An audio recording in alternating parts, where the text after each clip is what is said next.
Channel প্রিয়া world blogger.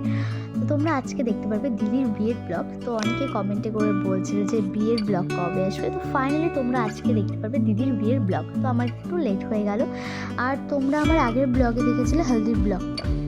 আমি ready হয়েই তারপর এই কিছু ভিডিও ক্লিপগুলো নিয়েছিলাম। তারপর বাড়িতে এসে খুবই ব্যস্ত হয়ে গিয়েছিলাম, কারণ দিদির বিয়ে বলে কথা। আসার পর বাড়ির সবাইকে সাজিয়ে দেওয়ার দায়িত্বটা কিছুটা আমার ছিল। মাকে, দিদি ভাই, তারপর বৌদি, এদেরকে আমি সাজিয়েছি। তো তারপর আমি ফাইনালি পৌঁছে গেছি দিদির বিয়ের মঞ্চের এখানে। দিদি এখানে ফটোশ্যুট করছিল, লোকজনকে অ্যাটেন্ড করছে। চলো তোমাদের প্রথম থেকে ফুল ডেকোরেশনটা একবার দেখিয়ে দিই দিদির বিয়ে।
কিছুক্ষণ পর আমার টিকলিটা খুলে গিয়েছিলো। তারপর দিদি আমার টিকলিটা ঠিক করে দিয়েছিল। ঠিক আগের মতো যখন কিছু হয়ে যেত দৌড় দিয়ে দিদির কাছে যেতাম যে দিদি এটা ঠিক করে দে, এটা ঠিক করে দে।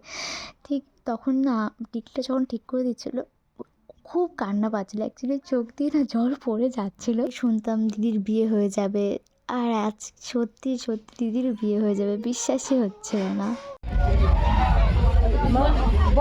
ফ্রেন্ডরা দিদির সাথে একটু ফটোশ্যুট করছিল, আমাকে বলছে যে ছবি তুলে দিতে। আমি তো বলেছি আমি ছবি তুলব না, কারণ আমি ছবি তুলছিলাম না। আর এদিকে দাদারা চলে এসছে, শিমুল সাথে দাঁড়িয়েছিল। তারপরে আমরা সবাই মিলে এখানে নাচতে নাচতে চলে গেলাম বর আনতে। এই তো পরে গাড়িও চলে এসছে, আর আমরা হলো দাদাকে গাড়ি থেকে নামাচ্ছিলাম, কারণ দাদা আমাদের সাথে ডান্স করতে তো যাবে।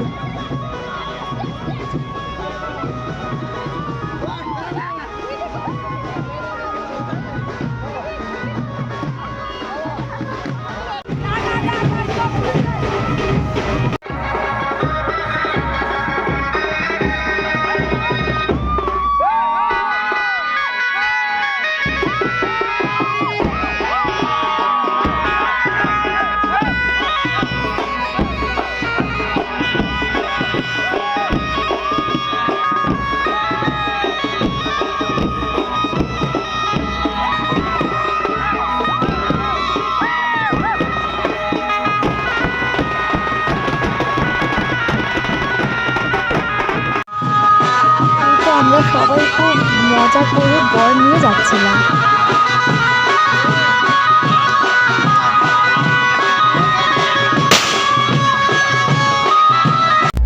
এখন দিদিকেও আশীর্বাদ করছে দাদাদের বাড়ির সবাই।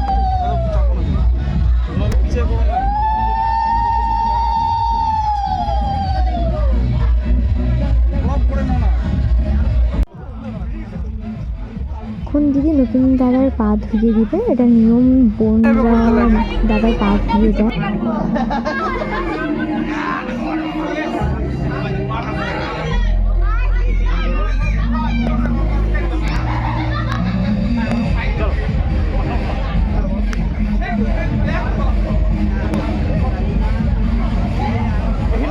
এখানে বাবা দাদারা সবাই বিয়ের এখানে বসে গেছে।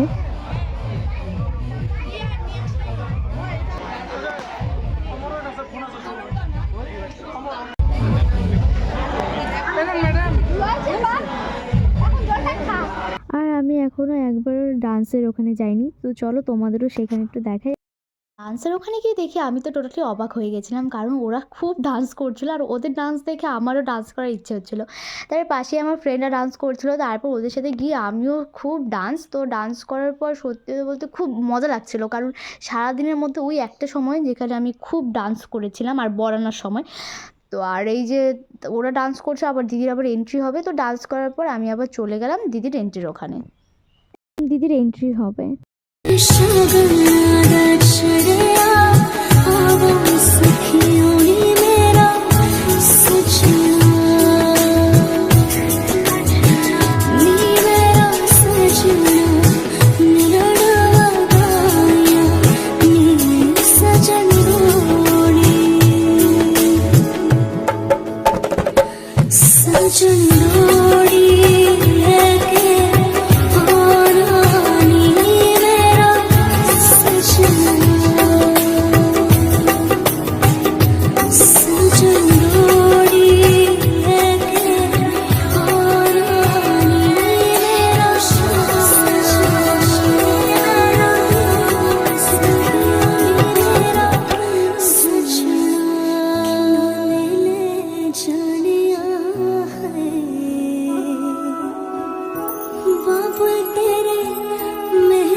দিদি পা ধুয়ে দিচ্ছে দাদা।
পরপর মালা বদল, শুভ দৃষ্টি, তারপর যা নিয়মগুলো ছিল সব করার পর এখন দিদি আর দাদা বিয়েতে বসে পড়েছে।